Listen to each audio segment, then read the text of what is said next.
আসসালামু আলাইকুম everyone, doctor কবির বলছি। আমি আজকে কথা বলবো আপনাদের সাথে স্লিপ রিলেটেড প্রবলেম, যেগুলো আমাদের স্লিপকে খুব বেশি এফেক্ট করে এবং এটা আমাদের অনেকের মধ্যে আছে। আমরা হয়তো জানি, আমরা হয়তো জানি না, আমরা হয়তো আমাদের ক্লোজড ওয়ান থেকে শুনি, বাট আমরা নিজেরা কখনো ডাক্তারের কাছে যাই না বা এই ব্যাপারে আমরা কিছু করার চেষ্টা করি না। তার মধ্যে একটা হচ্ছে স্লিপ অ্যাপনিয়া। স্লিপ অ্যাপনিয়াটা কি? স্লিপ অ্যাপনিয়া হচ্ছে ব্রিথিংটা স্টপ হয়ে যায় যখন আমরা ঘুমাতে যাই। এটা হয় ফিউ সেকেন্ডের জন্য বা কখনো ফিউ সেকেন্ড থেকে বেশিও হতে পারে। এখন আমাদের এটার জন্য অনেক ধরনের কারণ কাজ করে। আমাদের এক একজনের এক এক কারণে হয়, আমাদের এক একজনের এক এক সময় পর্যন্ত হয় এবং আমাদের বডিতে এটার এফেক্ট এক এক রকমের হয়।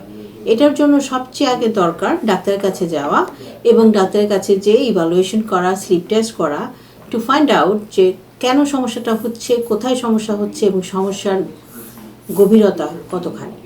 সো এটা যখন জানি তখন আমরা এটা ট্রিটমেন্ট করতে পারি। এটা ট্রিটমেন্ট যখন করব তখন আমাদের স্লিপ অবশ্যই ভালো হবে এবং এটার জন্য আমাদের স্লিপে প্রবলেম হয়, এটার জন্য আমাদের ব্লাড প্রেশার এলিভেট হয়, এটার জন্য আরও অনেক ধরনের সমস্যা দেখা দেয়। কারণ আমরা যখন নিঃশ্বাস নেওয়া বন্ধ করে দিই স্লিপের মধ্যে, তখন আমাদের ব্রেইন কোনো অক্সিজেন পায় না।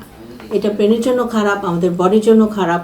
অনেক সময় এটা আমাদের অনেক ধরনের মেমোরি লস করে এবং আমাদের বডিতে অক্সিজেন কম থাকার জন্য এটা আমাদের সব ধরনের অর্গানে ক্ষতির সম্মুখীন হই আমরা।